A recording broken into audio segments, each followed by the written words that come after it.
Welcome back, ladies and gentlemen, to the question and answer session with Zarrk, Jawa, and Fist. If you missed the last conversation we had, or the actual episode where we talked about 317 and the quanta, and just how quanta is going to affect our own questions and theories and other things like that, it'll be right up there, right above Zark's head. If you're watching this on YouTube, it'll be a little link. Go back there, watch it, and come back and watch this. If you're watching this live, just chill out, watch. You can, go live playback and watch it later if you need to. So this is our question and answer session where we're going to ask, where chat has asked questions to the cast, and we're going to answer them live. We've got so far 14 questions. The first question is from Kargan, who asks, can you quantify how excited you are about quanta? I see what you did there. Yeah, I will start. I am six Chris's excited. Six Chris's. Out of how many? Just six Chris's. Out of I don't know. Out of a triangle. All right, six Chris's out of a triangle. I'm with you, Paul. I'm with you. Six Chris's out of a triangle. There we go. Yeah. Yeah, six Chris's out of a triangle. Well, I am four Tony Z's out of a Jared Huckabee. Okay. Oh, Slightly different. I get it. I understand that. I understand that. No, I think it's going to be cool. I really want to see once it's tier 1, tier 2 cargo refactor in type where it's going to go in, a couple patches this year after 317, because I think that's where it's really going to be very interesting. I want to see Bounty Hunter V2. Yeah. Hopefully that gets in this year, and then how Quanta interacts with that. Yeah. And hopefully no auto tracking anymore for bounty hunting. Yeah, I mean, I'd like to see some sort of method for tracking, but or some skill based. So that's the thing about so far, at least with this patch. Like I said, it feels like a beginning. It feels like the start of many things which have yet to come. So, especially with the new announcement of Quanta and such. So, all right, next question comes from Naz, who asks, "How's your day going for everyone?" So, how's your day, Zarrk? Oh, my day was a total catastrophe. I was like, only going shopping, just some groceries, stopping by at a friend's house to congratulate for birthday. Mm-hmm. And then I was stuck there for like 4 hours. So the entire day was gone? Yeah. Not feeling. How about you, Fist? I'm looking at Zark's screen. He's got a bow and some arrows and his cat back there, and he's jamming down some kind of coffee. So my day's going just swell. It's some tea. It's tea. Okay. Okay. Where are you based out of, Zarrk? Are you Germany. Okay. Close to Munich. Okay. Very cool. No, day's going great, Paul. I know Jawa's like extremely tired, but but yeah, kept him up late. But yeah, we if small plug, we're going to be on Soul Citizens tomorrow. Hey. So if you want to catch us there tomorrow, go join them. Jawa, how are you doing? Well, let's see. After an 8-hour shift at Home Depot and 2.5 hours of sleep, but Fist, it was well worth it last night. It was an outstanding show. I really had a great time. But no, I'm beginning my spring break, so I'm doing wonderful. Yeah, it's always good when you just start your spring break. It's like, I'm doing okay. I'm ending my spring break. I need more time. Yes, that's always the answer. Should be 2 weeks. Well, I'm of the proponent that we should not have a summer break in the United States for teaching. That we should have a trimester rather than semester, and we have a month-long break between each trimester. That'll work. So instead of having 3 months in the summer, because as all teachers and students know, it's too long, so you just kind of lose a lot of your stuff, and for students they lose a lot of the practice, and so you have to spend an entire month getting them back into practice of how teaching should go. but 1 week is too short. So like 1 month is just long enough to enjoy yourself, but not so long that you've fallen out of practice. Just enough to refresh and keep going. Something so- to humor you on holidays in Germany. Okay, Mhm. so I'm from Bavaria, and the other part of my family from my mother's side is up in the north. And big problem is we don't share the same holidays. It's like when my summer break started in school, Mhm. theirs just ended. Oh, So they were like six or 8 weeks apart. Mhm. Same for every other holiday. And then is the thing, we have religious holidays as well that are school free. And Germany has like double the Bavaria has like double or triple the amount than some other states in Germany have. So Mhm. I have like there are 6 weeks, there's a week, there are 2 weeks, there are four days off, there's a day off, and others don't have anything. It's that's totally you can't do anything about it. It's Yeah, we don't have nearly as variety. We do have each state has its own individual kind of holidays, but we almost always just agree on things like Thanksgiving and Christmas and summer. Or pretty much everyone's great. They sort of vary. Like some summer starts in June, some of it starts in May, some of it ends in August, some of it ends in September. But yeah. Anyway, the thing is we have Catholic holidays in Bavaria, and the rest of Germany doesn't do this. yeah. All right, but I'm doing good overall. I'm feeling rested. That's for at least a little bit. All right, T.S. Forrest asked, any Halo fans excited about the Halo TV series started in 5 days? Yes. I'm a huge fan of the Halo series, and I know I've taken one look at the trailer. I'm like, this is not the books, nor is it the video games, but I am interested in seeing how they're going with it. Because it's like a third universe. It's like the MCU is not like the comic books. So I'm okay with a little difference. A little excited. Yeah, I'm excited for it. I'd like to see how it goes. Oh yeah. Yeah. Yeah, Oh, it's gonna be cool. Some of my fondest video game memories are Halo 1 with my friend. Mm-hmm. You know, sitting there all night long and wow, the graphics are so good, you know. Way back when. I remember the huge like the maw in Halo 1 where it was just so big. It was like, oh wow, this is amazing. You can go anywhere. Now Star Citizen. yeah. I'm just amazed with some of the TV shows that are coming out these days, either on some of the streaming platforms or whatever. And it's, I've watched some that I didn't think I was going to enjoy, and I've really enjoyed them. So I'm kind of addicted to like 5 or 6 of them right now. So my wife Jawa keeps is addicted recording. to Cobra Kai. Oh yeah, Let Cobra Kai. everybody That know. series is awesome. Yes, It it is is. He didn't shut up about it for like 2 weeks. Hey, I didn't wear that shirt today. I didn't wear that Oh, shirt yeah. today. I got my Cobra Cat shirt. All That's right. a good series. You got me into it. Griffin asks, question, is the panel satisfied with the new roadmap for backers, i.e. the upcoming 1 quarter only? It's a good question. Nope. Well, I would say as I am able to read and understand the progress tracker, I'm totally satisfied. I'm okay with it. I understand why it was implemented. It sucks that it is the way it was implemented. But I'd rather be excited for what's coming up than being angry that something was moved. And, yes, that's where I'm at too. You know, so does it suck? I think it sucks long term for like I've heard a lot of people be like, oh, this is great for creators. It's like it kind of sucks for creators because we can't speculate. And Right. if we can't speculate, it becomes a little bit difficult. Now, we can use the progress tracker, but the progress tracker is not as reliable as you think it is because it doesn't tell you when something is done. It just tells you when the sprint is done. It's a lot more volatile Yeah. as well. Yeah.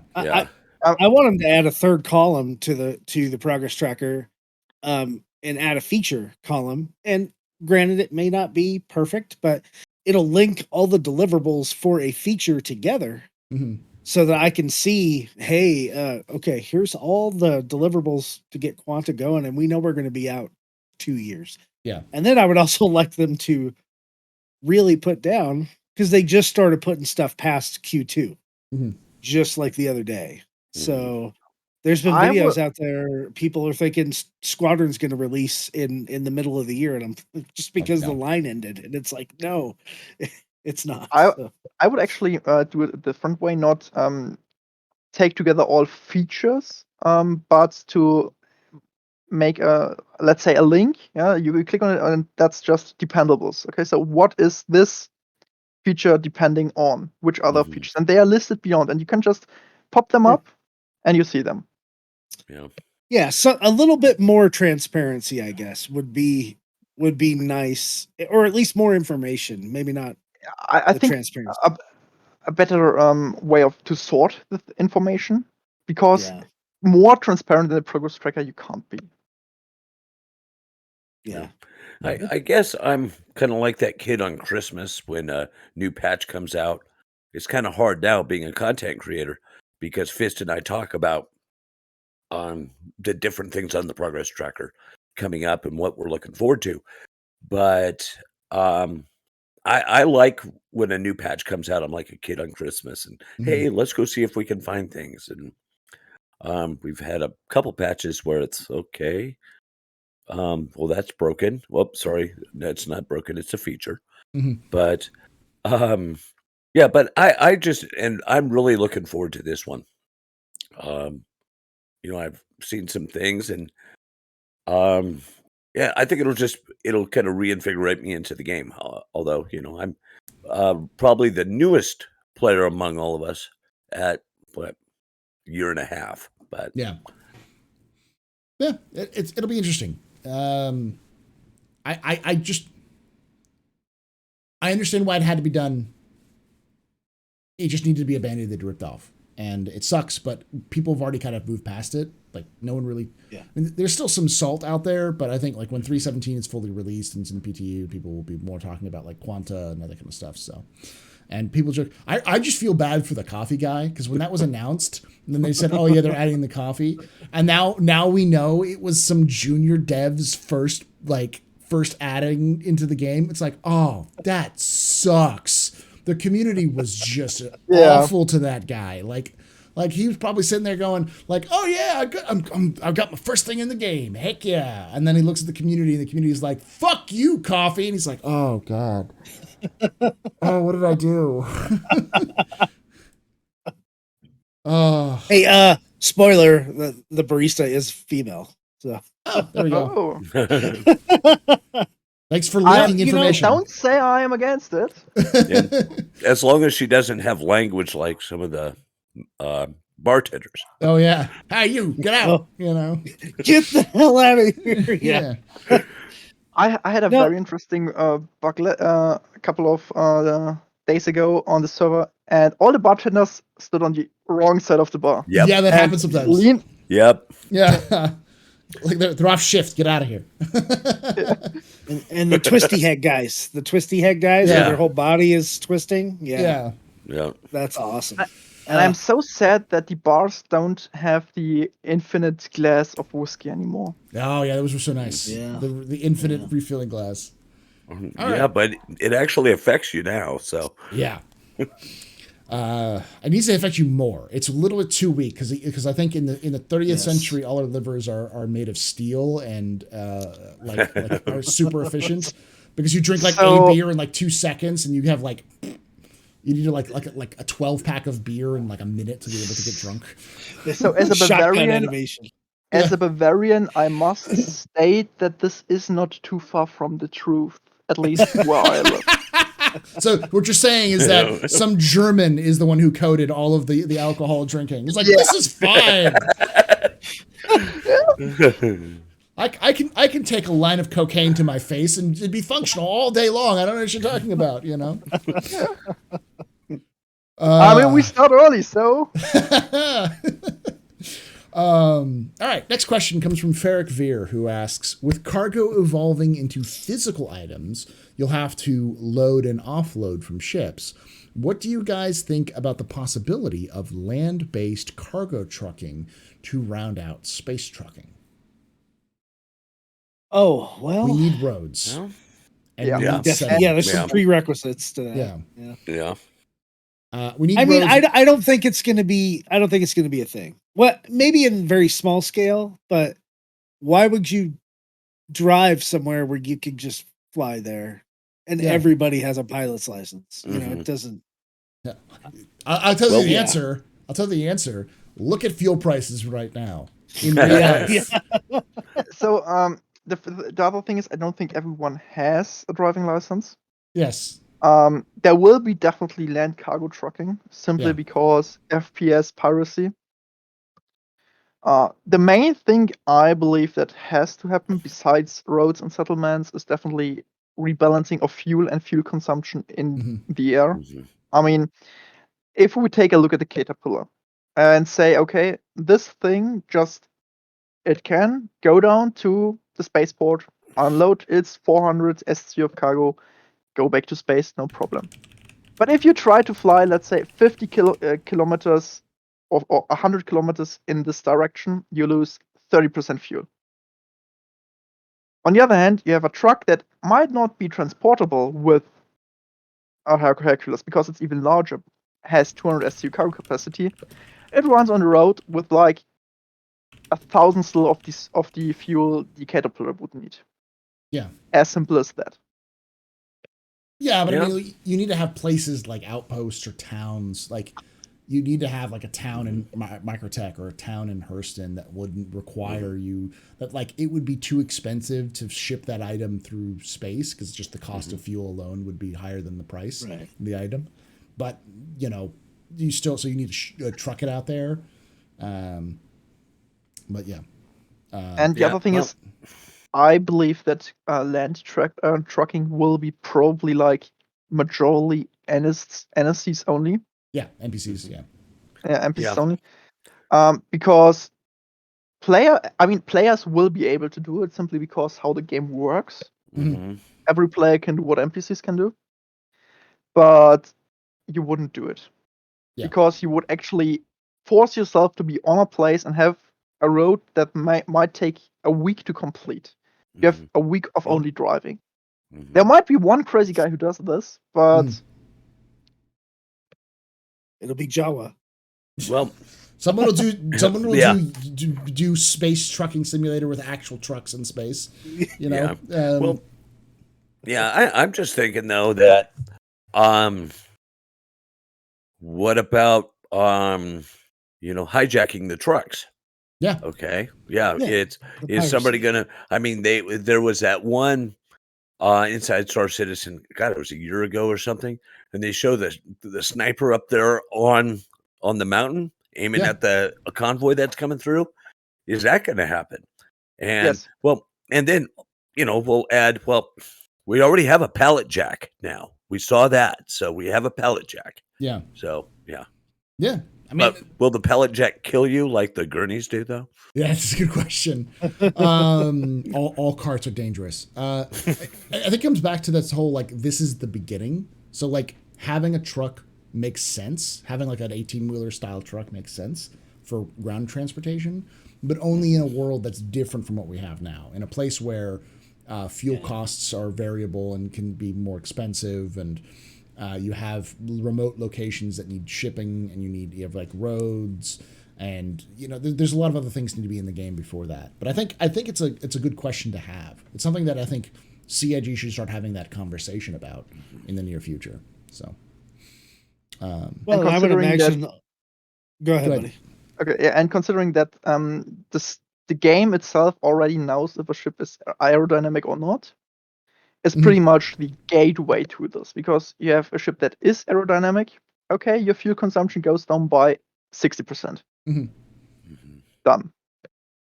And I mean, in some cases, you can literally you could probably turn off your engines, and you could still glide with those ships, because some of them are we're very aerodynamic. So, right. It'd be a good thing for the quanta system. I would imagine a lot of that stuff's going to be unmanned though, and I'm not saying it wouldn't be cool. I just don't think a lot of people who are getting into Star Citizen want to do that kind of stuff on a planet necessarily. Yeah, I could see it for things like like missions, like this cargo, this vehicle is going to this, it's carrying this rare thing, and they're going over trucks because they want to be inconspicuous. Go hit that vehicle, pull the gear out of it, and get out. You know, that kind of that's what I mean. That's a good thing. Right. One big thing you're ignoring is exploration. That's if true. you drop onto a planet and you drop on your C2, your Carrack, you make your base camp, and then you have your convoy going straight into a line, exploring the planet, and you are out for like a week or two, and then you return. You have to bring with you ammunition, medical supplies, food, drink, whatever else, sensor suites. So you have your. So that's where I think the player side convoy will actually come into play. Military and exploration missions. The cargo convoy going from a base to another and is only there for players to actually attack it, loot it, be done. But the convoy itself, that's probably where the exploration gameplay will go in. Because you can't explore the planet in a ship. That's not possible because you don't have the visuals. You can't go down on a meter height with the Carrack and just cruise along the planet. That's not something you want to do. Also, fuel. Yes. Even if the Carrack is super fuel efficient, you're eventually going to run out of fuel. You'll need to have some way of refueling that ship, and if you're out in the middle of nowhere, you need to have a way of either calling in refueling or go back and get fuel. And vehicles, as far as we know, don't use fuel. I know they want to eventually consume like power or something like that, but if a vehicle consumes power, if it's like an electric vehicle, and there's a star nearby, we have this technology called the solar panel that you could probably have, or portable generators that you could bring with you. You know, so there'll be ways of recharging it. It adds into that when you start adding the logistics cost of things. And even if it's normal fuel, you just have your fuel canister, your 1.5 liter fuel canister, and you put it in the vehicle, and it drives another 100 miles. Yeah, no problem. It's a million times cheaper than the Carrack. More efficient. Yeah. Yeah, sounds like the reserve switch on the Honda 90, but yeah. So I think chat kind of nailed it here. Shadow Nova said that's what the Pisces is for, right? You're scouting stuff. The Pisces can go pretty far out, and then hey, you mark those coordinates. I don't think we're going to see in this game where we have a limited number of handcrafted planets, moons, right? Yeah. Where we're going to see, it's not like it's No Man's Sky where everything is procedural. That's true. Exploration is, you're going to come down, you're going to look for stuff, but I don't think we're going to be going 2 weeks out and setting up a base camp that's 50 clicks away. When I could literally find 50 clicks in the Pisces in a few minutes, and then you know what I mean. Like I just don't see, at least in the first iteration of this game when it actually releases, that being a big thing to do. I think it's much more going to be space based than planet stuff, but I may be wrong. I agree. I think that's the case, but I also think that in order for CIG to make these massive planets the way that they are right now viable, other than just flying over them, to actually, they have to add gameplay. And to add gameplay, they're going to have some restrictions on flying around planets, whereas it's nice to do, but it's not something you can do all the time. And I also, it really also depends on what you're doing, because Star Citizen's a sandbox. Someone going out for 2 weeks with a group of people may be looking for a location to build a base because they're doing extensive, surveys, and the cost of running a Pisces is still probably going to be higher than the cost of running a Cyclone. Not to mention that if you have an actually truck, you can bring more supplies with you. And the other part is always, we don't really know what exploration gameplay will entail. We have something like, okay, you map stuff, you have special coordinates you can sell, like there's a mining field, there's a settlement, and so on. But then there's the, I say, science part. Like, for example, you drive through a jungle. You have rare animals you can hunt. dismantle, and sell their parts. Mhm. Or you have special fruits you have to collect, bring them in, sell them. And then you have the problem that Pisces, for example, only has 4 SU cargo space. Yeah. The 80-wheeler has like 40. Yeah. That's the thing. So, I think there's space in Star Citizen for it, and I think it will have a niche. But I think there's a lot of purists out there who's like, this is a space game. It's going to be a space game. It's always going to be a space game. And I still think the majority of the content's going to be in space. But in order to make the planets viable as an action, you're going to have land vehicles. And if in order to make land vehicles more viable, you have to put some brakes on ships. So I think there'll be cases for it. But like many things, like what's that one ship that everyone like the Cutlass Steel. The Cutlass Steel is garbage. It's garbage incarnate, and it's overpriced garbage at that. But it'll still have its purpose. It'll still be a transport for NPC pirates and militias and other sort of things to show up to reinforcements. You know, there'll be fodder for you to shoot at. So at the very least, we need more ground vehicles just so we can steal them, or steal from them. So yeah. Well, we made our own Cutty Steel out of a Nomad with guys with railguns in the back of it. So yeah, I mean, you can always do the combat Argo cargo. The Argo, you open up the back with two guys with railguns in the back, and suddenly and the sides, we've done that too.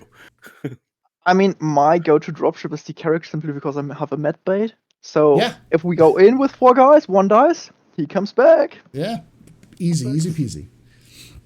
All right, next question comes from Gin and Tonic, who asks, don't you think that that all the servers will be linked through the back end of Quantum? So everyone on the servers will contribute to affecting the status of the multiverse. Yeah, I think we already talked about that. Yes. That's already the case. Yeah. Yeah, it's going to be, who made really good videos on server meshing stuff was Ray's Guide. I don't know if you guys have watched those, but he breaks it down in very good, plain to understand English, and he starts talking about sharding and how it goes back to the replication layer and how the entity graph works and stuff, and much more clear than the CitizenCon presentation. But yes, everything should eventually make its way back to global, unless I'm partnered, I'm friends with Jawa in the server, and I go to a different server and he's still on my Carrick in a different server, and then where does that coffee cup go? And stuff like that. So, but eventually, everything will go back to global. All right. Ionic Gecko asks, how profitable do you think loot selling will be compared to other major gameplay loops like bounty hunting, mining, and trading? Well, it depends on if you can sell your medical gown or not. That's the good question. I got a bunch of them. So based on the prices they showed off, I say it's actually more like a nice to sell than you want to sell. Because you need to imagine that everything you will sell will come at a discount than compared to what you will buy it at. The shop will make a profit. Yeah. So your rifle for 4K will go down to 3K. So less than that. You can. If it's rubbish, half or less. If it's rubbish, So you might want to sell 200 of your 400 combat knives because you're never gonna need them, and the game throws them at you like there's no tomorrow. But you won't get rich by it. No. Yeah, I think it'll be like I am a loot goblin. I am a terrible loot goblin. I will pick up everything. I don't care if I have to sell literal garbage in those loot places. I will make some money. But I don't think. I think if you did like a full clean out of a bunker, and you stripped all the armor off of all of the NPCs, all their weapons, you managed to take all of that and put it into your ship, fly it to a place and start selling it. I don't think that amount of time and effort will be ever reach the amount of money you'd make in that same amount of time and effort for mining or salvage or anything else like that, unless you find a really rare item that's very valuable. That's the caveat, is rarity. Yeah. Well, they just need a sell junk button, so. Yeah, sell junk. Sell junk. I could imagine you could probably double or triple your payout of the specific mission. Mm-hmm.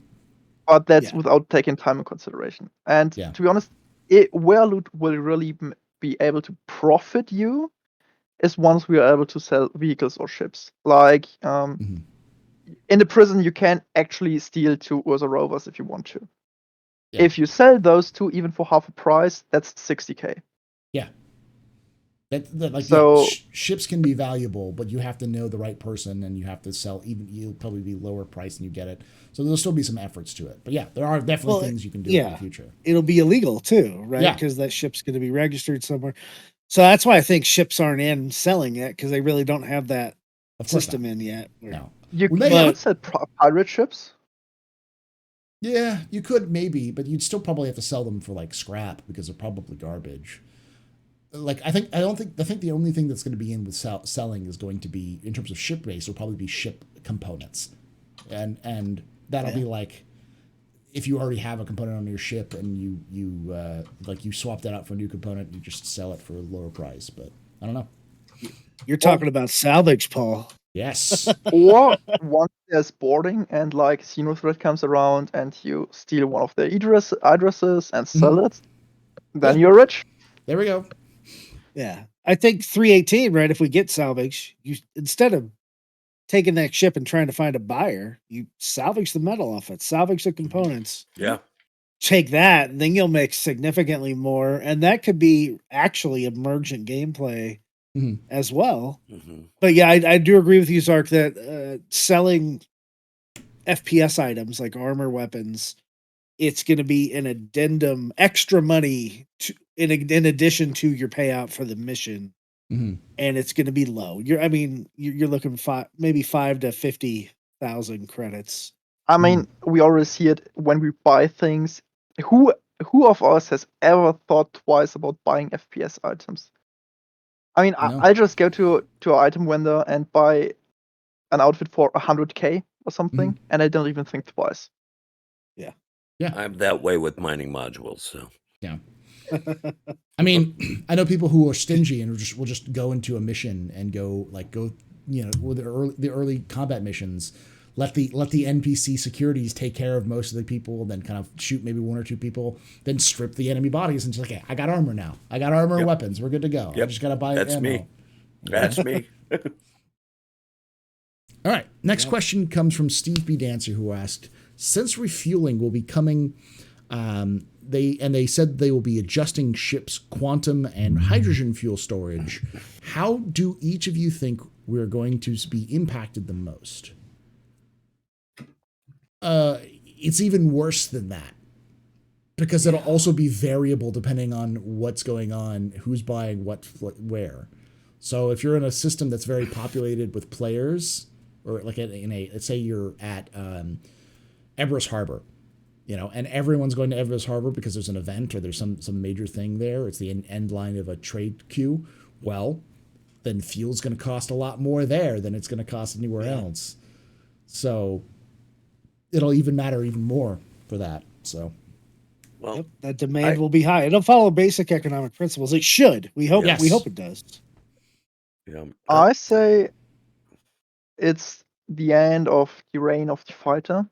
If we want to say it like this, because pretty much no fighter has fuel scopes, so their fuel consumption will skyrocket because they don't regen fuel passively like every other ship.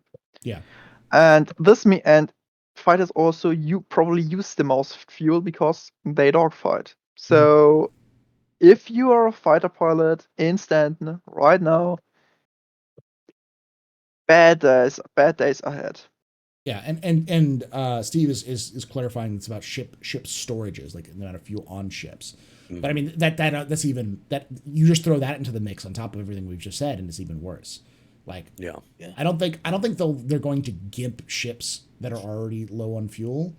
or make them buff them, it'll be probably very slight tweaks. Yeah. Everything around them is changing to such a degree that it's going to be like you have less fuel in a fighter, because you can't regen fuel passively anymore. The fuel prices are going to vary wildly depending on where you are. Probably not too wild, but it'll be the difference between this station doesn't have a lot of traffic to it, so its price is 2 UEC per liter or whatever, versus Everest Harbor, which is big and it's got 100 UEC per liter. So you're just screwed if you go there and you're out of gas. You got to pay what you got to pay. So I say the larger the ship you use on a day-to-day basis is, the less impacted you are. yes, Java. Yeah, I think. I'm just thinking that a lot of people are going to. I mean, the way we used to do it, you would land, repair, refuel, rearm. Boom. That was just something you did right off the bat. Instead of going, no, I'm not going to do that. And then when the fuel gets down low enough, you'll just go to another station and say, claim. And, it's, Yeah. I wish I could do that in real life. Just kind of get a ride home and hit claim on my Jeep and it's full of fuel. That'd be nice. That would Only be for 6 months, though. that's got to be a change as well, is that you may have to pay for your for fuel when you restart. I think that may be something they need to do, because otherwise people will just reclaim. So if you reclaim a ship, it comes empty. You got to pay for the gas. I think actually that they will probably, if they look at this the right way, they will actually think about it, and fuel might usually be less expensive than claiming, Mm-hmm. but not by much. So let's say I claim, I don't know, what is a fighter worth claiming? Usually, 5,000. yeah, it's usually like 5,000 or 6,000 UEC. So for the time. let's say you have 4.5 to fuel up the fighter. Mm-hmm. Yeah, the 4.5 to fuel up the fighter, or even, because you also got to remember repair. Like repair is also going to be variable as well. So generally speaking, right now it's super cheap to do both. So it makes more sense to just repair and refuel. But some people still claim. But Well, hopefully the quantum system will work the way it's intended. And if you're in an area that does have higher fuel prices, then the mission payouts should also be higher. True. To offset some of that, so we have some semblance of balance. Otherwise, no one's going to go over there and fight those pirates because they don't want to pay the high gas prices. Well, that'll also drop the gas prices because less people are there, Yes. so the prices will have to go down. Right. Yeah. Yeah. So it's a give and take, Like if you're going to go in the area that pays the high prices, that pays the good money, you're going to have to pay the higher prices. But if you leave and go to places that maybe have lower payouts, you also won't have the cost as much. The cost of living will be lower in Hurston than it will be, or in Hurston than it is in Crusader or whatever. Effectively, Well, I think the Hurstons will keep the price high just so they can make more money. of course. And then they're gonna randomly steal your ship. They'll give you a landing pad, and then when you land, they'll be like, "Nope, you landed illegally," and then they're gonna claim it and then make you pay 5,000 to get it back, which happened to me today in game. I had a nice bug on Lorwell. I landed with my Carrack, and I somehow managed to land within the restricted area. So outside of Lorwell, there was a building. I wanted to pick up some vehicles. I landed the Carrack somehow inside the restricted area without being able to see it, probably due to a desync. And from 1 second to another, boom. Dead. Oh. Paul, I think you figured out how the Hurstons get their labor force. Yes. You need to sign this 40-year contract. Yeah. And if you want off your this ship. planet. Yeah. They still have a bunch of Zeuses in there somewhere. All right. Crystal King asks, do you think refueling might be test bed for engineering gameplay? Think cooling and power allocation, etc. To a degree. Yeah. If you could have an engineer manage tweaking the fuel? way your ship runs, Yeah. or like right now, there'll be a flock to origin for hydrogen because they got those nice scoops. But I could definitely see that. Um, I know some people that would probably really dig on that. Yeah, I I think say I think all the mini games they're doing for the mining gadget mini game and eventually the hacking mini game, all that stuff, fueling mini game, because it kind of is, because you could overfuel a ship. Yeah. I think that's all going to start working its way into overall engineering type of mini games, and that's what we're going to see.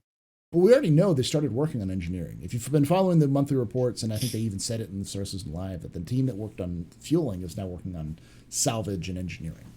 That's the next step. I would actually argue that the fueling mechanic or the way refueling works, we already have in game, and it's called mining. Yeah. Because Yeah. the fueling works, you throw fuel down the pipe, Uh-huh. and the higher the pressure, the faster you go. It's the same with mining. The higher the power, the faster you go. And if you're too fast, you have a problem. You blow up a mole and 2 prospectors. Yeah. But the thing is that with refueling, I think you have to do it in a separate station. It's not, the pilot can't activate it through an MFD. Right. You have to go through a separate station. Yeah. So. But that isn't really a thing. And I mean, for the engineering part, I say if there's a cooling and power mechanic, maybe, but I think the engineering mechanic might work differently than those two, simply because it's, as far as I understand where they want to go with it, from the whole relay stuff, it's more about shutting off relays and bringing some online in the right time to have enough power on the ship without straining the batteries too much. Mm-hmm. Yeah, that's like, I mean, they did a preview of that, right? Where like they want to give power cores limits. So not only will you have to like refuel your ship, but you may also have to recharge your core or refuel your core. So you like using like to start up a cold reactor, you have to use some fuel from your ship to start it, and then get it going, and then it only has a certain amount of life, and then you have to like restart it again and stuff like that. So if I remember it right, ships have the power generator and the batteries, and you can't power everything on the ships without draining the battery, because every system will always take more energy than the ship can provide. the capacitors. So on your day-to-day drive, 40% of the ships is shut down. Yeah, and that's what the capacitor game. That's where the start of capacitor came in. Is that the capacitors charge? You charge the capacitors, and they hold the charge for the weapons over a certain amount of time. And once they run out, they have to pull it from the main energy source again. And so if you're wondering about what engineering gameplay is, it's effectively going to be what you see with capacitor gameplay, but with the whole ship. So like shields will have a certain charge that they hold, and then when they're done, you have to recharge them. And so rerouting power between these different areas will matter in terms of like how fast those shields go up or how fast the guns go back up. And so you won't have enough power to run everything at once. You'll have to have an engineer who's just sitting there like on a mixing board, just throwing power back and forth. So. Well, and technically, that's the way racing can happen too. Instead of an engineer, you would have a crew chief who would say on the M50, take off the weapons. You don't need shields. Yeah. Take this off. Reduce the weight of it, and let's put this bigger engine in it. Yeah, and someone's asking like, yeah, but what are the fighter? What are you going to turn off? And the answer is you don't turn it off. You reduce it. You can fire, but you're not going to fire as much. You can protect yourself, but your shields aren't going to be as strong. You can move, but you can't maneuver just as well. But if you put more power into one or the other, you're not going to be able to fire all your guns. If you put all your power into maneuvering, you ain't firing your guns, and you probably have no shields. So it's a matter of managing the power resources. Fighters pretty much already work with the power triangle, but for the larger ships, it gets much more complicated. Yeah. You also got to think about like how much power is being used and what you can sacrifice and those sorts of things as well. So. All right. Another good question from Crystal King. What happened to the Retaliator rework?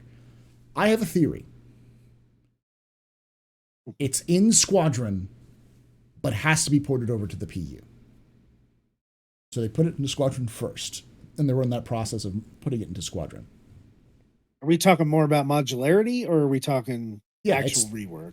The modularity and the rework. Because remember, the interior got reworked so that it had like the bay where you normally go up the two entrances. They removed that, and it's now like one entrance is that, and the other one's like a side airlock you can get in through the side, and they widened the hallways just a little bit, and so they've done some like interior rework design for the Retaliator. And they were talking about it a lot last year, and then they just stopped talking about it. So they took the M50 engine swap thing out, and I haven't heard about modularity since. Yeah, so. I think it's still on the roadmap, but it's one of those. That it's a later thing. So but I can almost guarantee you, since the Retaliator is definitely part of Squadron 42, the interior rework is probably done, but it's in Squadron first, and then we won't see it again until maybe Invictus or later. It'd be a good time to do that. So.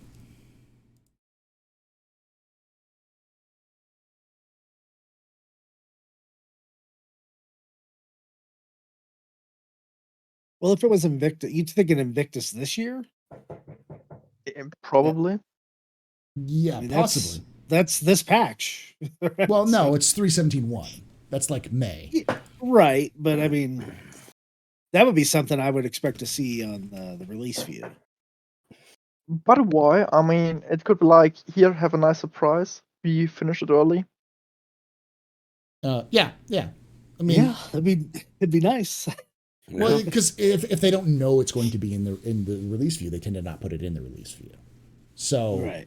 But I mean, I'm not saying it's coming in 3.17.1. I'm just saying it could come as early as that 3.17.1, because from the sounds of things, the interior rework was pretty much finishing up like November of last year. So I'd imagine that it would be closer to completion, but we haven't heard anything about it. So that's a good question. Modularity is something I'm interested in. Where did it hit? Where it was hidden?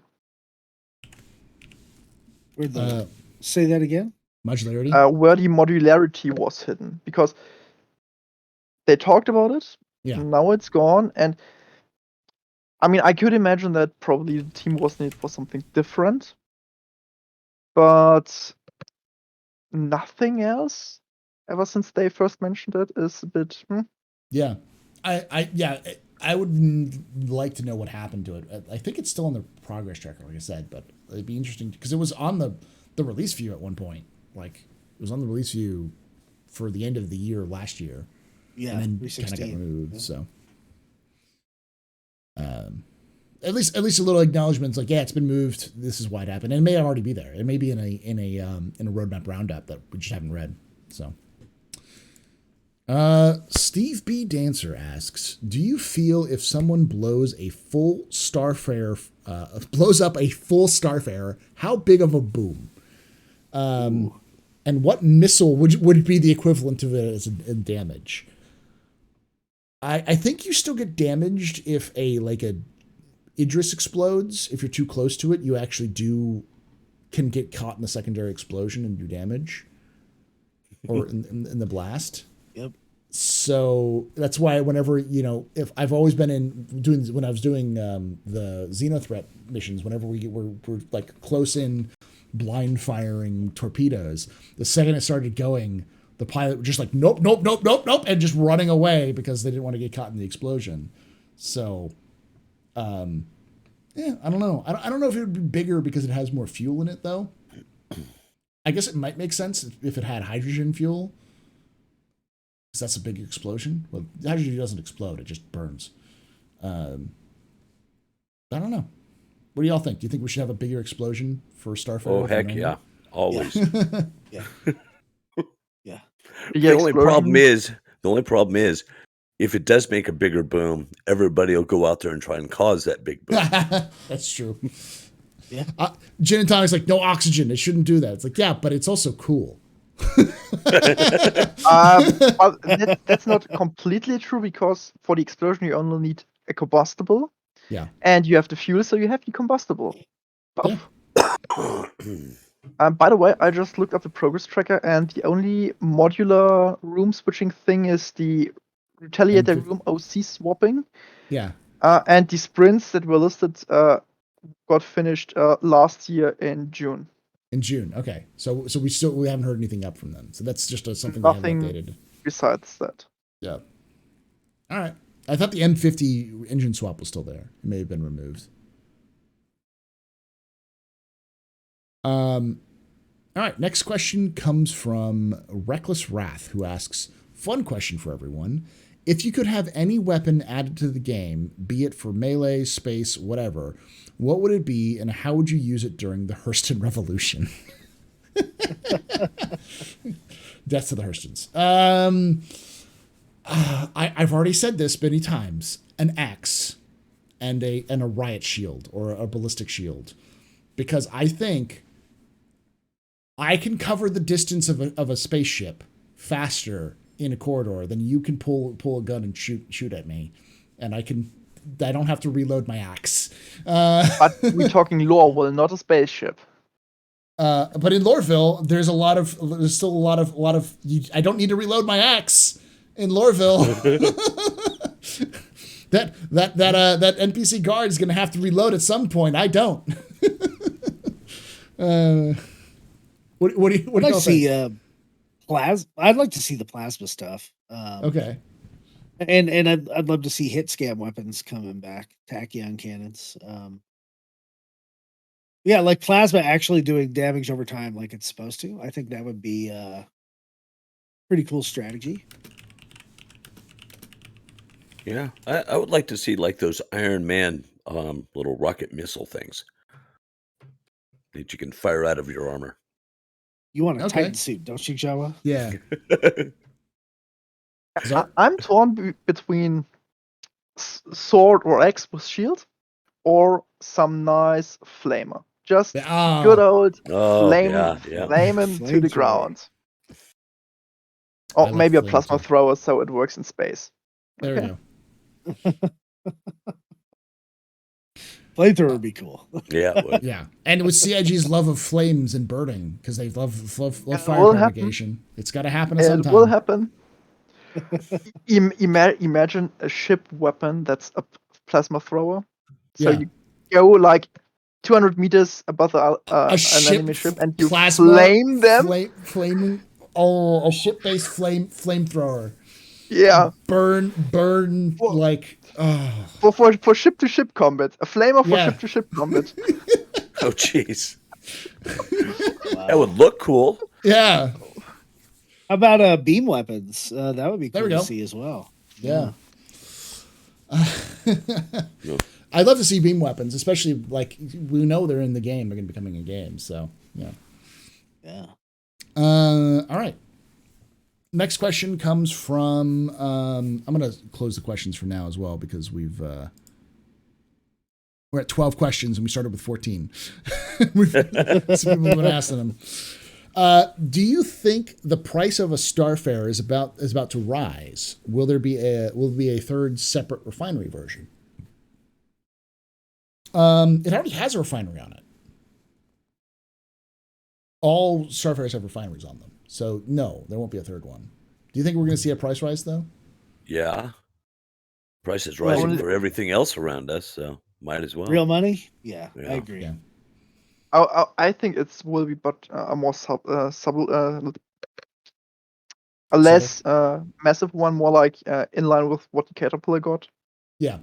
I can see something Yeah. like the So- Caterpillar. Which has More like let's let's say inflation adjustment. Yes. For, yeah. Well, all For ships are the going up in added price. features, Yeah. like when the Caterpillar can get modularity and a tractor beam. That's going up too. Yeah. Yeah, well, I already have my Caterpillar, so I'm good. All ships are going to go up in price as the game progresses.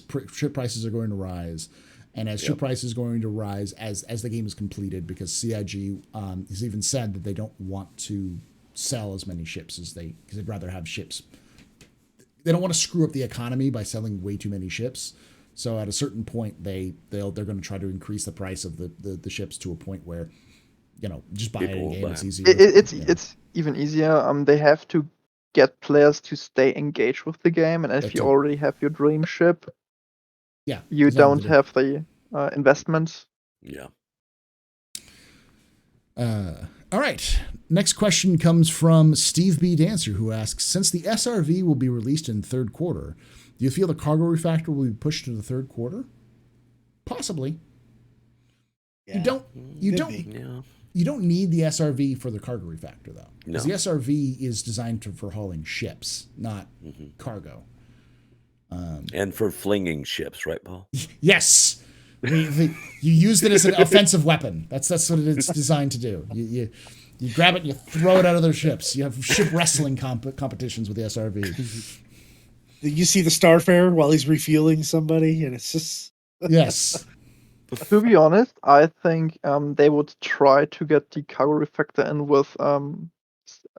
in the second quarter, Mhm. simply because let's assume things go as planned. Then we have CitizenCon with server meshing. Pyro opens up. If you then have the cargo refactor on top of it, with all the bugs that will come with the cargo refactor, Mhm.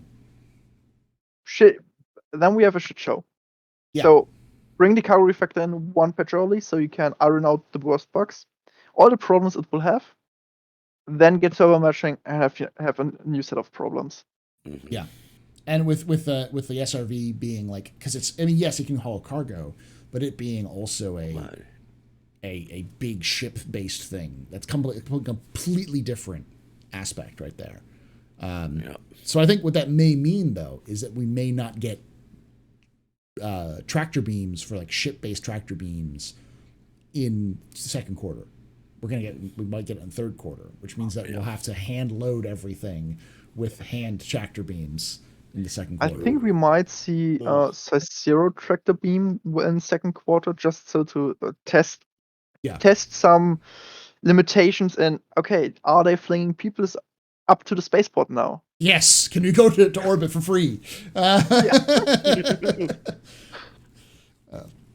CIG likes to release a ship that has functionality with a feature, right? So they moved out the whole C, right, which was the big thing about cargo refactor. So I wouldn't be surprised at all if it got pushed to like 319 and it's a CitizenCon thing and we get cargo refactor and the whole C. Yeah, I can see that. I still think the reason why the whole C got moved is less to do with the cargo refactor and more to do with with persistence and other aspects. Where it's like, yeah, you can use. Yeah, go ahead. It's simply the economy. If you take something like the Caterpillar right now and you want to trade, it's impossible. If you take the Hull C with 10 times the cargo capacity, you can't do anything. So keep it back. Wait until Pyro is there, then have your trade route Ruin Station to Everest Harbor. Be done. Yeah. Well, didn't they just announce that they were going to have some new missions where the distance traveled also affected, like box missions as well?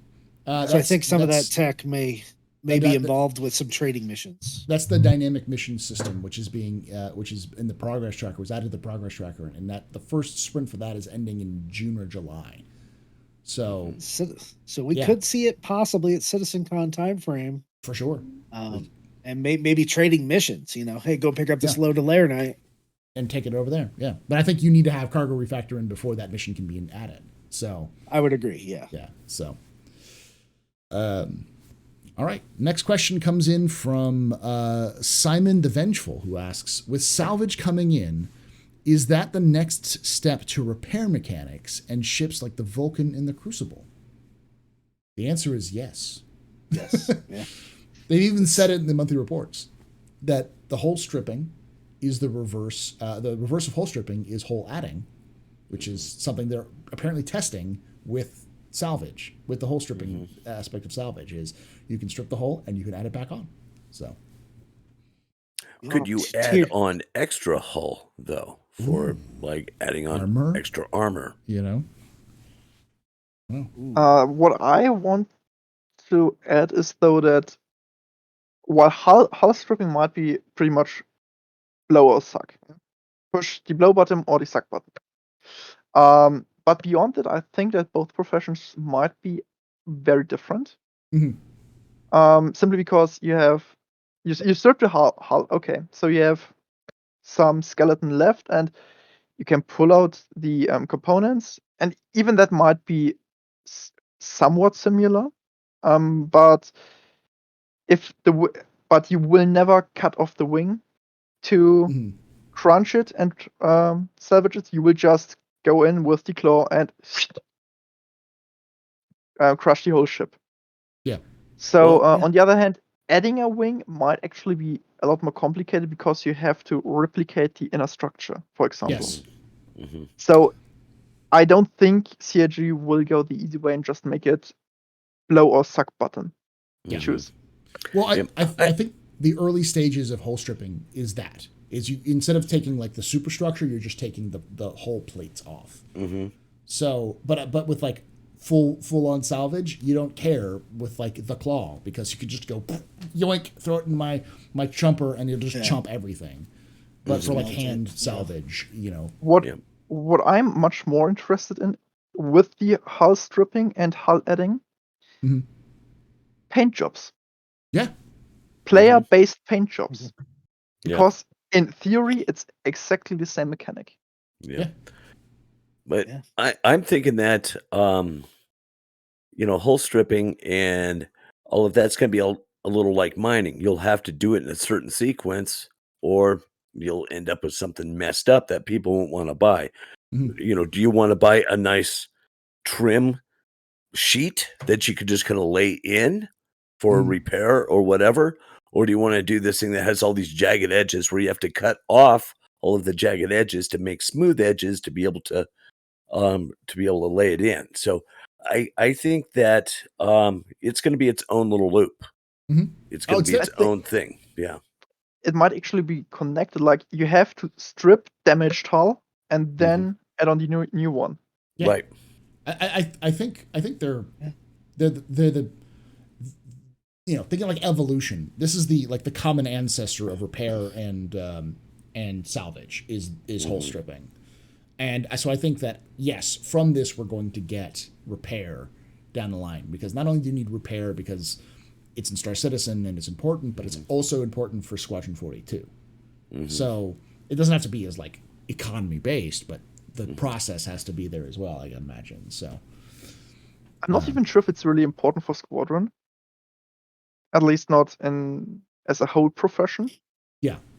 But I mean, like the idea of having to patch up your ship in like combat, like you're like on the ground, and you have the ability to like pull some parts off of another ship, and then use it to like repair your ship suddenly, like temporarily to get it something. Yeah, but this wouldn't need repair. You can just have go over there, rip out the cooler, carry it over to your ship, put it in, be done. Yeah. But you need to have those functionality to be able to work.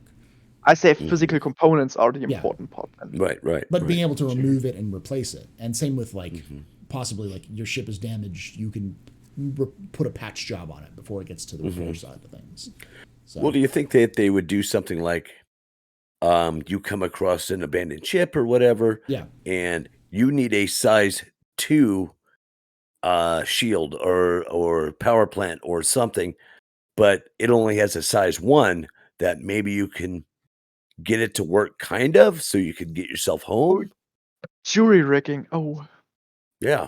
I so hope that we get jury rigging, because just go in and like get like an over or put another size 3 power generator in your in your Hercules C2, add another size 3 shield generator, and have like a stress over the whole ship and stuff like this.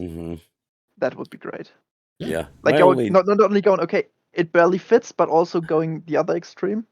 Yeah. This would be cool. Yeah, my only nervous thing about that is if I leave my 400 near Fist, I'm going to go into the bunker, come back, it's going to be on concrete blocks, and he's gone. I take the hubcaps too.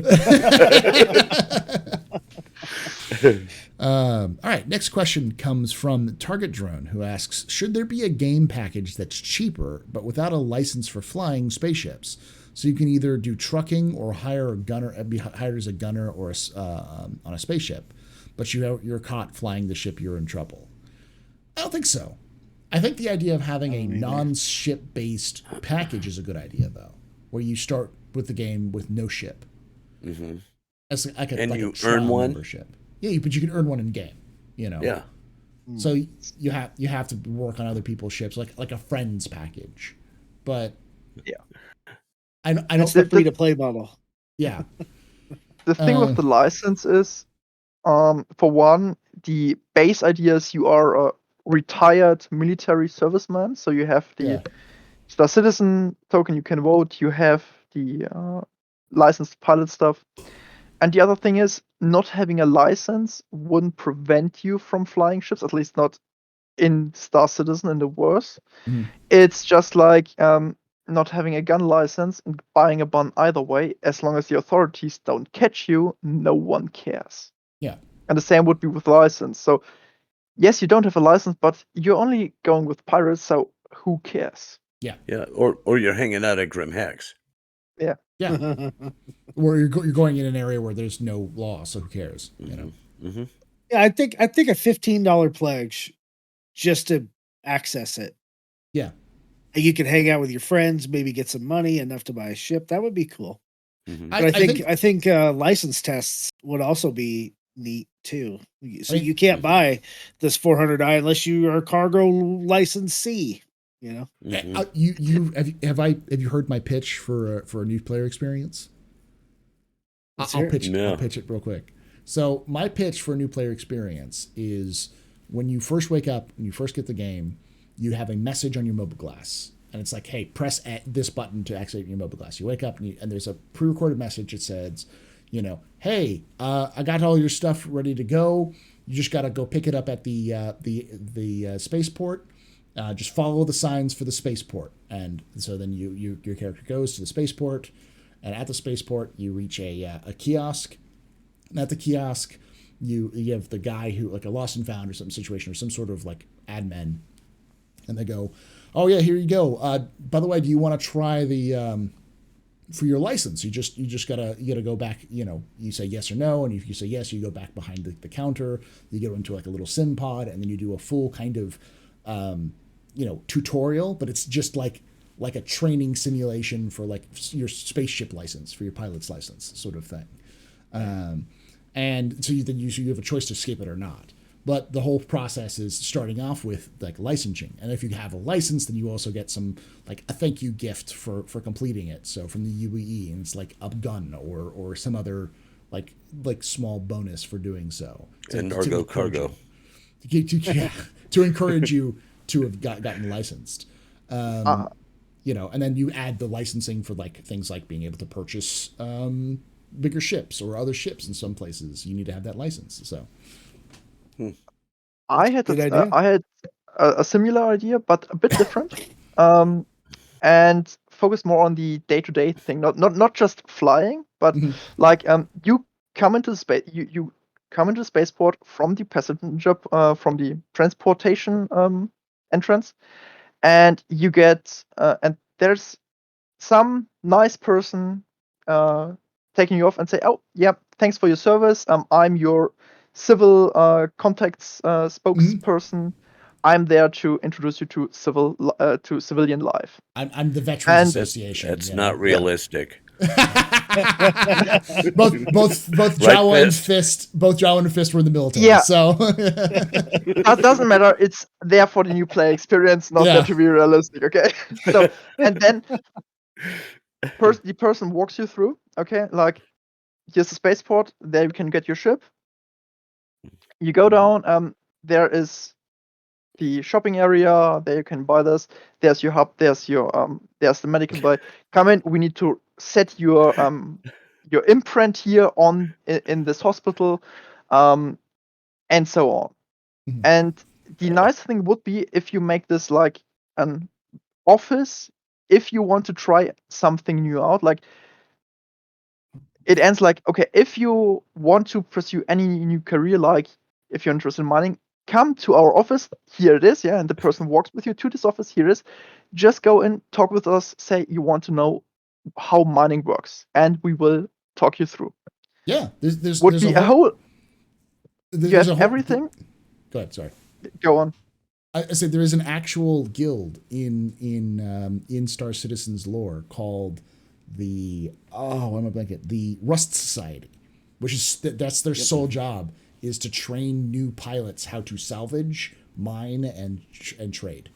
That's their job. They're like a guild that's built around helping solo pilots become career pilots and what they're doing. Mm-hmm. So yeah, so that would actually work out. I think that would work out too. I like the idea. So I'd love to see almost like a freelancer type of tutorial, at least. Mm-hmm. You know, bring Junie back, bring King. I don't know if you guys ever played Freelancer. Yeah. But, little Trent, maybe Trent's in the verse somewhere. Who knows? Yeah. But I think that'd be cool because it showcases a lot of different cinematic stuff and features. Yeah. That we could actually do in Star Citizen. But yeah, they used to have a tutorial system, I think, and then they went away from that because they never functioned. Like it broke the next patch because they changed how flight works and then never fixed it. The thing is, you can't really do a tutorial for Star Citizen because you have so many interacting systems. You need a tutorial for every system, but an overarching system so player can access each tutorial in specific. Yeah. Yep. And you want to do it immersive, so it's not something that's just like, here's the tutorial, press this button. It's like you want to go to the mining guild, or, to Shubin and be like, hey, you want to be a miner? Well, I got this, and like a hokey old commercial that you get to watch, and then they hop you to the sim, and you play the little sim, you do a little mission, and the guy's sitting there going like, oh gosh, or like the really peppy HR lady who's like, oh, you're going to be a great addition to our staff, all that kind of stuff, the feel for the universe rather than just being gamey, And if you have an office where you can go, I want to go salvage. Oh yeah, we have the Rust Guild over there. They have an office. Go there. I mark it on your Moby Glass. They will teach you. Yeah, sounds like Outer Worlds, Paul. That's yeah. I mean, like training. We're talking. What we're saying, Chad, is I think we're all mentioning. It's like these are optional things, not things you have to do, or things things you would do that you'd get an advantage for doing. So. Almost sounds like the Old Republic too. Yeah. Oh yeah. All right. Moving on to the next question. We only have 7 questions left. Shimpasta asks, how do you see quantanium mining changing after the cargo refactor? That's a good question. Well, I think we're already seeing that a little bit with commodities. That.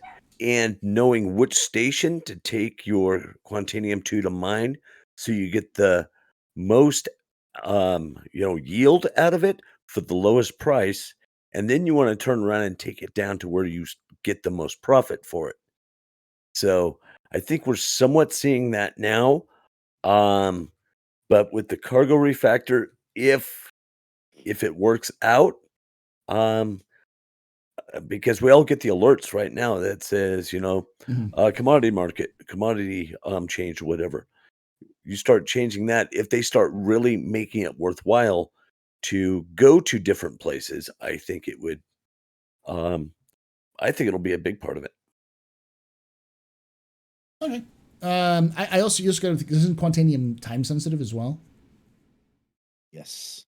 So to get it to the refinery. Yeah, to get it to the refinery after it's refined. For the cargo part of it, no. Yeah, but the with like cargo refactor, like you're gonna have to load and unload it physically. I think by the time it's refined, it's stable. Okay, so but you'll still have to factor in time for unloading it though, because you'll have to remove move it to get to the refinery. Mm-hmm. I think the answer is. The answer for me at least would be they'll just increase the time. They'll factor it into the reloading time or the loading time. So they'll give you ample time to be able to mine it, get it back to where it needs to go to, load it into the refinery and get it to go. If you screw up too much, you screw around too much, yeah, you'll get screwed. But like it's kind of effective. I think that though the way it's set up with the bags on the side of the prospector or on the mole, that it's like a dump truck. Yeah. You go out, they load it up with a skip loader. You go, you dump your dump truck into something, and it gets refined. Same thing. You pull into the refinery, you hit the lever, and everything comes out. So that's Yeah, and I think go ahead. I'm not sure if you see much of a change in loading and unloading for trading in 318, simply because the whole infrastructure from I'll buy 400 STU of cargo in Lorville. Where do these 400 STU spawn? Where do I have to carry them from? How do I carry them? And how do I load them into my ship? For example, I can't possibly load 400 STU in the Carrack. It's physically not possible. Yeah. So I don't think that we see much of a change for 318 at least. Well, we might see those persistent hangers. So that's you might see it there. Or on hangars in cargo decks. So you have to go to a cargo deck and then load it in from the cargo deck, and you have to go to the right cargo deck. Mini games. There might be a timer. Like, you load it, now it takes 5 minutes, but I don't think we see much of a difference in terms of player interaction for now. Yeah. Right.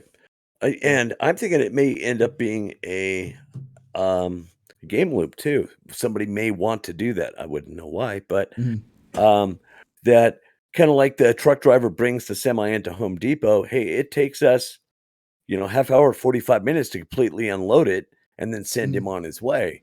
So, I mean, are we going to have truck stops at some of these places now where you pull in your C2 and say, load it up? Okay, see you tomorrow. Good, eventually.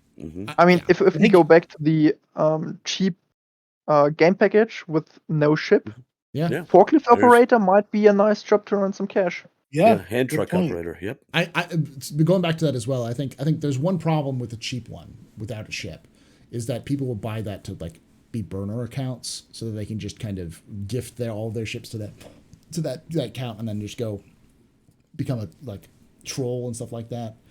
And so if for something like that to work, I think what you need to have is effectively if you have an account and someone uses then they use, like, you can use a referral for somebody else's account, and you can access those cheap accounts, like the trial accounts for like $15 or whatever. But you'd have to have a referral code to do that or something like that. Right. Just one of those things. But you would still have the problem with the trolls, because I could use my own referral code. Then you see a But I don't think. But then they can track the referral code to figure out whose account it came from, and then they can ban the. But then again, account. I mean, even if I only gift a cheap ship for, let's say, $1 million USC, it's still $1 million USC. I probably throw in the wind just for some trolling. Yeah. I'm not really sure that. What's the word to you? Yeah. Trolling, maybe one USC. One USC ships.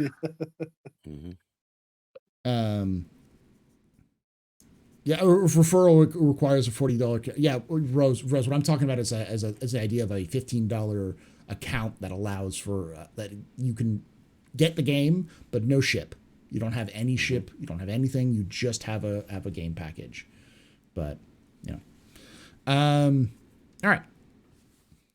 Next question comes from Steve B. Dancer. We only have 6 more questions left.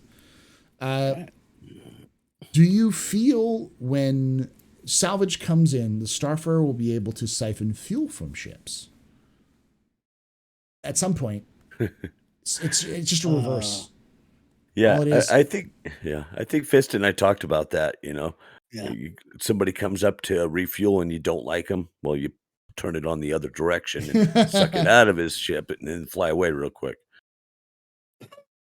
Yeah. So, man. I'm gonna pull up to Everest Harbor in my Starfarer and be like, "Hey." Maybe that's a new type of piracy. I don't think it's going to happen. Go ahead, sir. I think there are 2 prerequisites for you being able to siphon someone. Mhm. First one is the ship still has to be able to fly. Mhm. Otherwise, you can't dock it on the Starfarer. Yeah. The Vulcan, for example, would be something different. You have your drones, you can do stuff like there. And the second one is probably that you have to hack the other ship. Yeah. So you delete the fuel siphoning security clamp or whatever there is. Mhm. Yeah, it's probably something that would block it. Because that's the other thing, yeah, because you can't. Well, you might be able to dock a ship with another ship, but you'd probably need to have another. You'd effectively need to have some sort of docking mechanic for the Starfarer to dock its fuel arm to another ship, which I think will probably need to happen eventually, anyways. Because if a ship is immobilized entirely, it's out of fuel entirely, you're going to need to have some way of snaking that refuel boom arm to a disabled ship to help it refuel. Well, they already said there's a imaginary reserve tank. Yeah. That they could use to dock, because someone brought that up when they were in one of the videos that they were doing. Yeah. So there's still a little bit of fuel in the lines, that you could move the ship and dock it with the Starfarer. Mm-hmm. So rule of cool, more like, but yeah. All right. Next question comes from Shadow Nova, who asks, speaking of land transport, do you think they'll have some sort of train gameplay since there'll be a tram on the Bengal? Maybe. Rule of cool. If it makes sense, like a train, Yeah, because there's no robbery. Yeah, there's no good space western didn't have a space train that you could rob. Yeah. Like, come on. I mean, it wouldn't be that hard. Like, we already have trains. We already have the trains are already physicalized. So the only thing that has to happen is they have to be slow enough, and you have like some way to disable them, and they have to carry freight. Yeah. Or if there's any D&D fans out there of Eberron, the lightning rail. There we go. That doesn't really need tracks. It's kind of a hover train. Yeah. Well, yeah. So in addition to roads, we need gravlev tracks, CIG. There we go. Outpost to outpost. Normal tracks are enough. And I mean, if we can do roads, we can do tracks. Yeah, the same thing. It should use the same system. Yeah. All right. We got 4 more questions. A Little Bit of Madness asks, can we buy sold to shops rare gear from other players? Not for 318. Not 317. Not subscription gear. But you can strip other players of equipment and then sell them. It's just you can't sell subscription gear. Right. So, but you can't buy anything at a kiosk that's in the shop's inventory. Yeah. If it's a rare item that they don't sell already. Yeah. Mm-hmm. Yeah. So yes. if I think I eventually sell that'll come out. If I sell my rare gun to the shop, Fist can't buy it. No. Right. It won't show up Not on the yet. inventory list. So we might see in Global Chat buying rare rifle offering 20k. Yeah. Oh yeah, it's the first auction mart in global chat. They're gonna need an auction channel. Yeah, I was gonna say, but what about, hey, if I have this rare rifle that Fist really likes, why can't I sell it to him?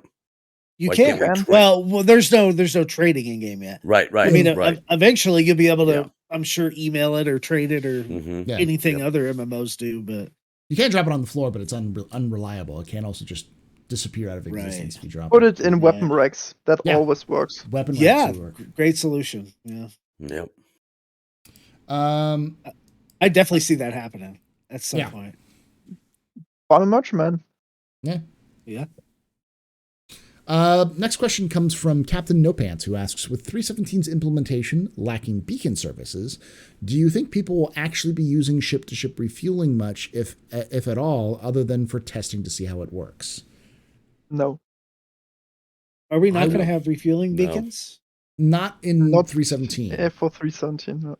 I do think we still are going to have people use it. I just think it's likely going to be something more akin to the fuel rats, or it'll be more player-based system where people will be around looking in chat and being like, "Hey, I'll refuel you." Similar to how like there's a beacon system, but if someone's like hurt, people will run over to try to save people, but it's not like really valuable. It's not worth the money to go save people who are injured. But Yeah, well, look what happened to that medical gameplay. Excuse me. You don't see much of that. You saw a lot of it at the beginning. You don't see much of it anymore. You saw how it works. Hey, that's kind of cool. yeah, I think it's more have likely, though. I have a feeling it's going to be the same way with refueling until like Pyro comes in, Yeah, where I it's agree. much bigger. That hey, you may and may not make it to the next planet. The difference is really, I think, for the medical gameplay, I at least try to, if I see service beacon popping up and it's somewhere in my area, try to actually do it. But not having a service beacon and then trying to refuel someone, it's just a pain in the ass. And if you're not into, I want to do this, you won't use it. Yeah, pretty much. And with Well, Stanton, you know, being as small you as could it do a is, personal. You could do a personal transport beacon. Yeah. And in global, just be like looking for refuel, sending a beacon. If someone picks that up, at least they can get to you.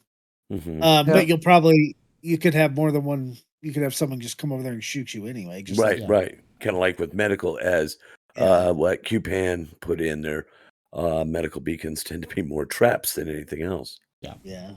You also can have the idea of just like you can add someone in a group.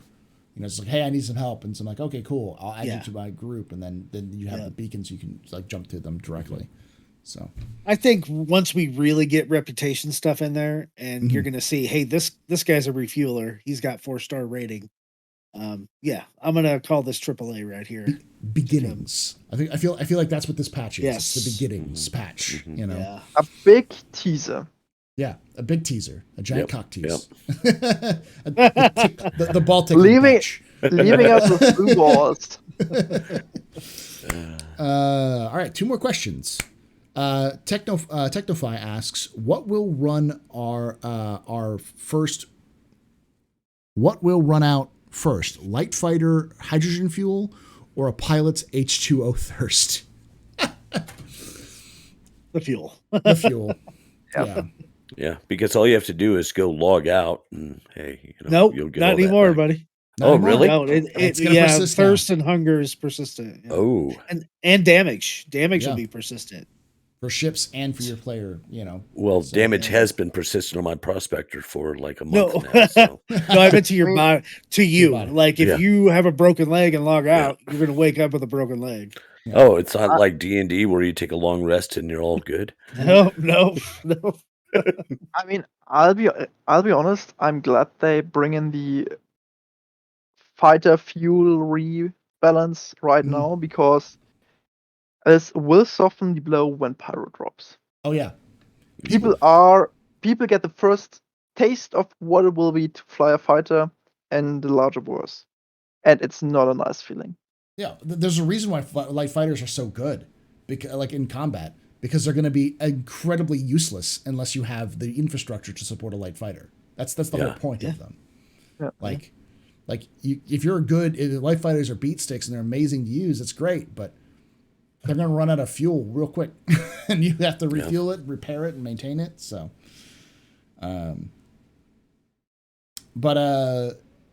well, then also they want to keep people in an area for a little while too, right? And I think that's going to play into that too. You're going to stay in Stanton for, I don't know, a while, play those missions out. Then you're going to move over to Pyro, check that out. It'll be a higher tier because it's more dangerous, you know, just like other MMOs. You wouldn't play in Pyro with an Gladius or something, simply because the system is too big with too little infrastructure.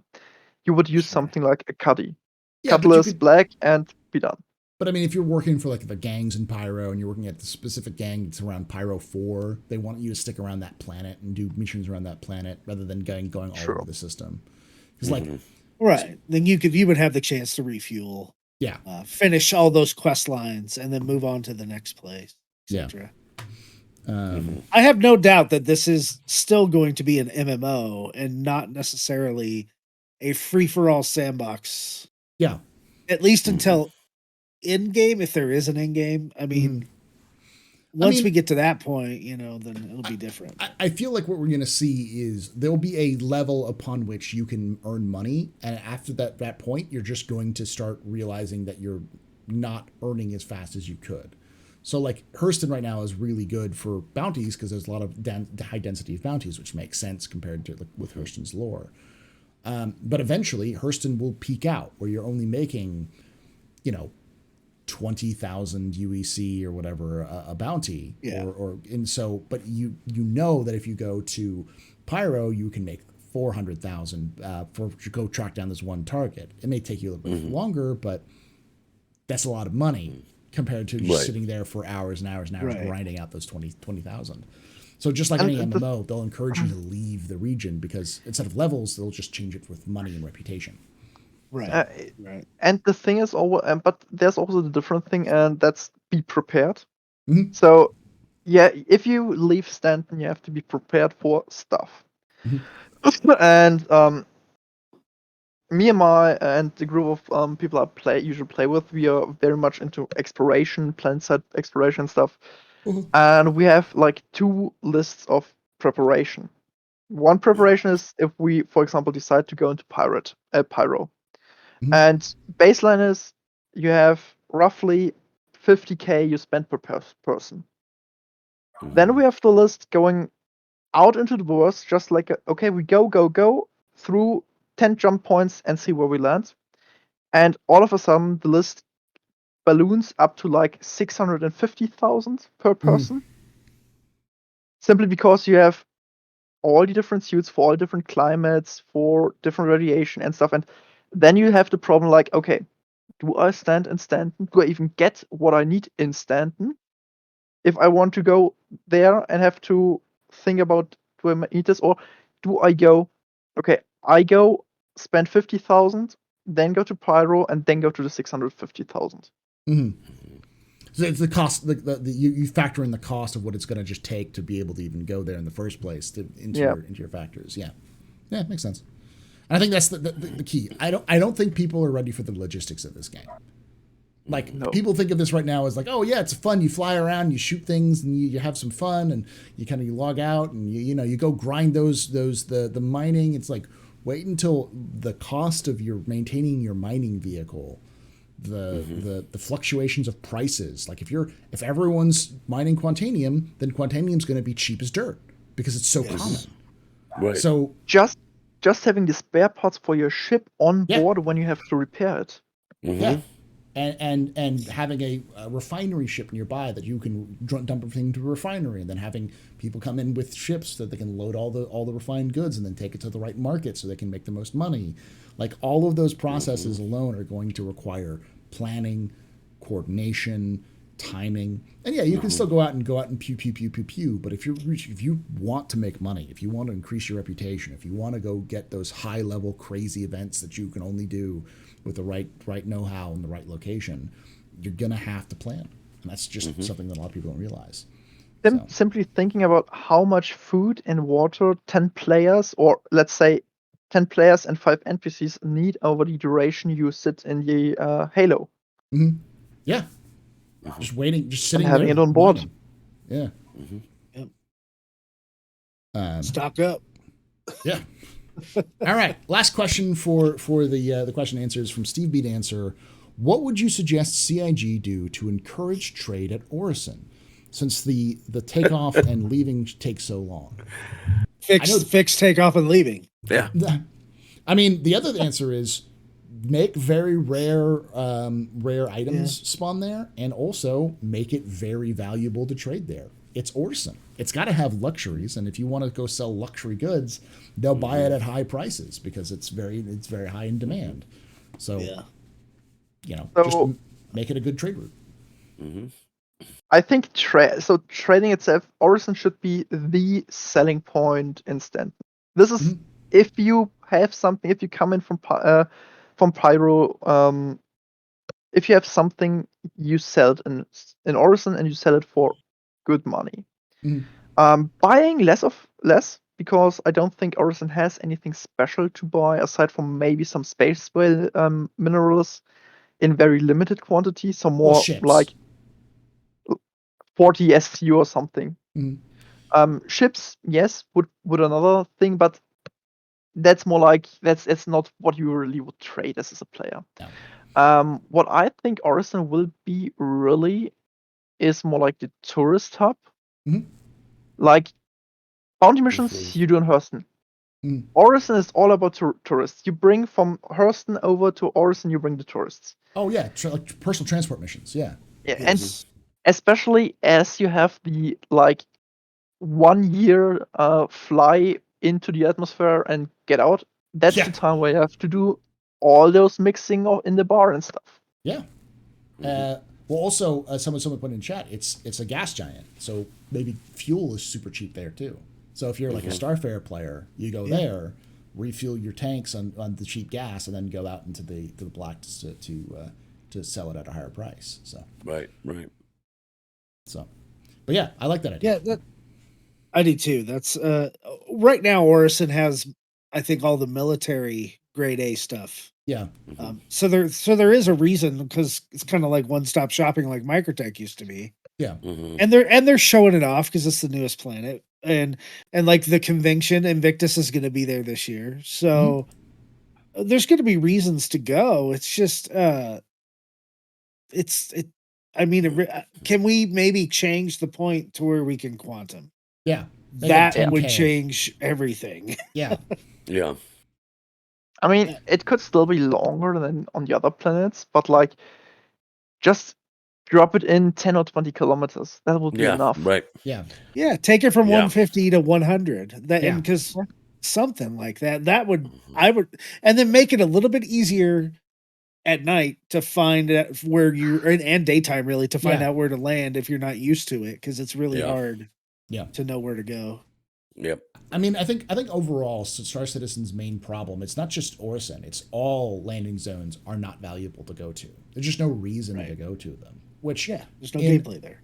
In the verse doesn't make any sense. Like in future gameplay, I'd imagine that those places are gold mines for trade, because they always need commodities in those places, because they're just sucking up food, water, medical supplies, everything. So in all honesty, it's not so much that it will be the most.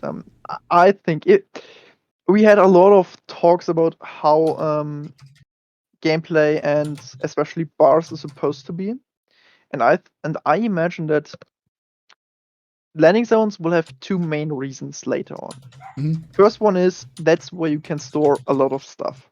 Space stations might not be able to give you a private hangar.